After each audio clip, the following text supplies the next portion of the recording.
नमस्कार दोस्तों, एक बार फिर से आपका स्वागत है पीएन झा की सॉल्यूशन मंत्रा में। दोस्तों, हैप्पी दिवाली। और आज मैं जिस टॉपिक पे बात करूंगा वो है भी दिवाली के टॉपिक पे। दोस्तों, एक अनोखा दिवाली कैसे मनाएं वो मैं अपनी एक जीवन के कुछ क्षणों के संदेश के रूप में सामने लाना चाहूँगा, जो दिवाली किस तरीके से हमें और आपको और सबको मनाना चाहिए।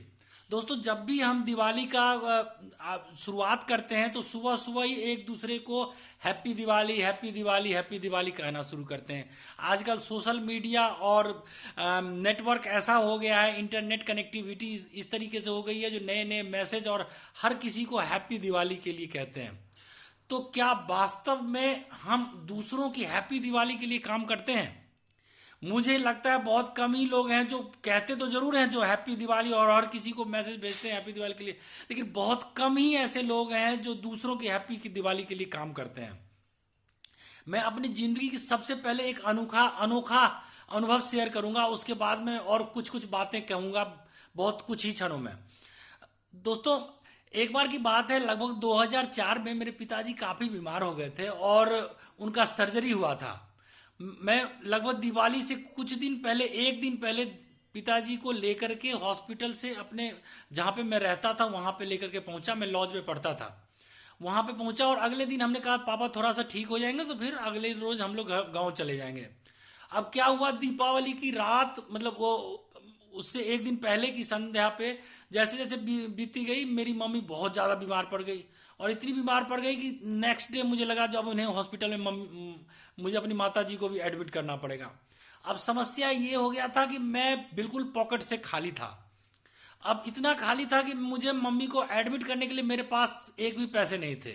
और उस टाइम में क्या था, एटीएम भी नहीं होता था और मोबाइल ऐप या इस सब का कोई चक्कर नहीं था, बिल्कुल कैश चाहिए, रोकड़ा, तभी होता था काम। तो मैं माता जी को एडमिट कैसे करूं? मैंने कई मित्रों से बात की, कई लोगों से बात किया, लोगों ने कहा नहीं, आज के दिन में तो मैं आपको कर्ज दे ही नहीं सकता। अब बताओ क्या हुआ, हैप्पी दिवाली कहने का लायक हुआ?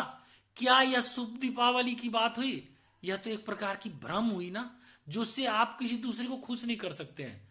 अब कोई ऐसे, मतलब एक दयालु प्रवृत्ति के कोई मित्र मिले जो हमारे बड़ी पैमाने पे ऐसे समय में मेरी मदद की, और उन्होंने इवन कि वो, मैं उनके बच्चों को पढ़ाता था, उन्होंने पैसे वापस भी नहीं लिया और मेरे जीवन के अंतिम क्षण तक वो मुझे याद रहेंगे, क्योंकि उन्हीं के पैसे से मैंने अपनी मम्मी को अस्पताल में एडमिट किया और फिर मेरी मम्मी ठीक हुई। और उसके अलावा उसके साथ की और भी बातें सुन लीजिए, जो मेरे लिए कितना कष्टपूर्ण दीपावली था, जिसके लिए आज भी जब दीपावली आती है तो मैं थोड़ी सी कॉशियस हो जाता हूँ। उत्सव जितना मनाता हूँ उससे ज़्यादा सावधान हो जाता हूँ अपने प्रति और अपने से ज़्यादा दूसरों के प्रति, जो इस क्षण में कोई तकलीफ में तो नहीं है। अगर कोई तकलीफ में है तो उसके तकलीफ से कैसे बाहर निकालें। मैं जैसे जैसे समय बीतता गया, शाम होती गई, लोग अस्पताल के अगल बगल के दायरे में इतने पटाखे छोड़ते थे, इतने पटाखे छोड़ते थे कि वह दिन मेरे लिए सबसे खराब दिन साबित हुआ। मेरी मम्मी बीमार, मेरी मम्मी जीने के लायक नहीं, पिताजी एक दिन पहले हॉस्पिटल से छूटे हैं, मेरी स्थिति इतनी खराब, और मैं पटाखों से हॉस्पिटल में तंग। मैं ही नहीं तंग, सारे के सारे मरीज इतने तंग, सब परेशान हो रहे थे कब ये पटाखा फूटना बंद होगा। मतलब सरकार आज के डेट में कंट्रोल लगाती है तो आप कहते हैं जो इसके खिलाफ है वो हो गया, वो हो गया, हमें कंट्रोल करा। लेकिन कहीं ना कहीं पटाखे या कोई चीज़ें जब आप छोड़ते हैं तो कैसी जगह पे छोड़ते हैं? क्या आप हॉस्पिटल से नज़दीक हैं? कहीं कोई बीमार आदमी तो इससे परेशान नहीं हो रहा? इन चीज़ों को भी सुने। जब आप के पास धन है, संपत्ति है, जब आप देख रहे हैं कोई पीड़ित है, कोई गरीबी में जी रहा है, तो उसको बच्चे के लिए कुछ मिठाई दे दें, कुछ पैसे ही दे दें। आपके आसपास गरीब लोग हैं, उनके लिए आप जमा करके एक दूसरे में थोड़ा बचा करके कुछ उनको मदद कर दें, तो यही वास्तविक में हैप्पी दिवाली होगी।